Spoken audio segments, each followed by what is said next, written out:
All right, I'm out here with Stephen. Stephen is a wonderful friend of mine. He's of a philosophical mindset out here in the beloved International District.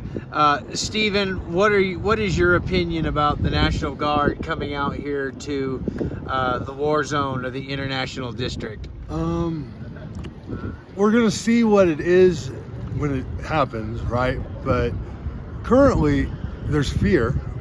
There's a real raise of fear and uncertainty that's coming with it.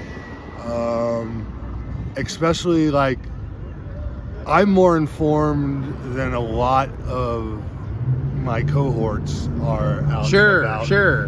And like, where a lot of my worry comes from is we've now activated National Guard.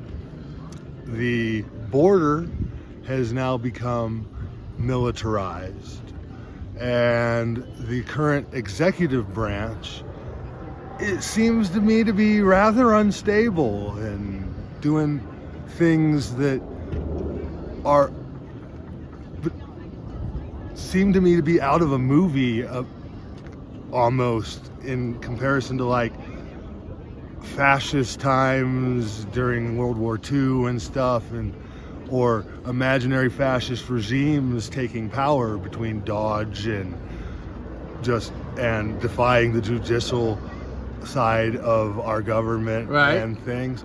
So part of me believes that most likely it's going to be a benign thing that happens. It's just an extra presence and just a little bit more force in something that's already forceful, something that's already disrupting, but not this major shift from what we're already have been experiencing, which is not great, but at least it's quantifiable.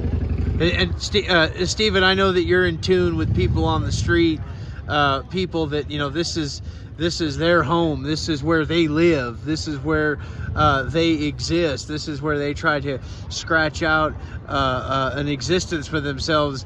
Are the unhoused fed up with, some have referred to some of these National Guard coming in as nothing more than just rowdy brown shirts trying to take back this part of the city, or people. That's what part of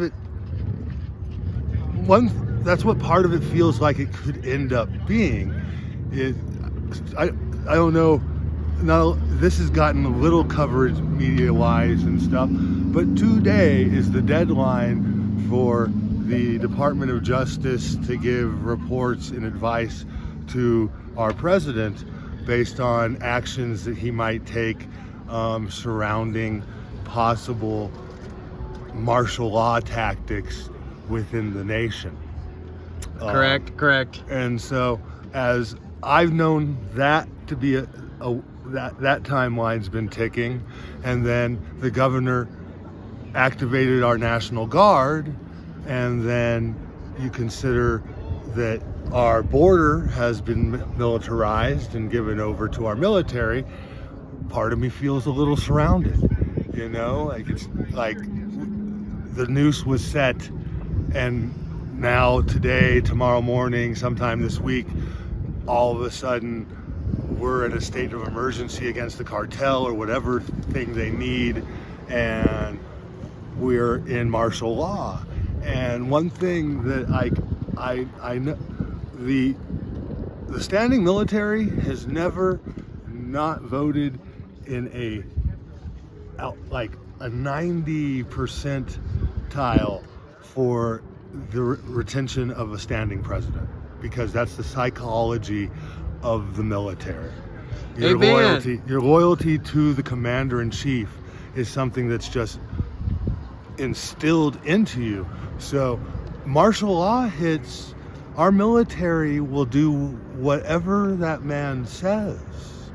Right, right. They just will. It's the way it works. Well, Stephen, I appreciate your time, your effort.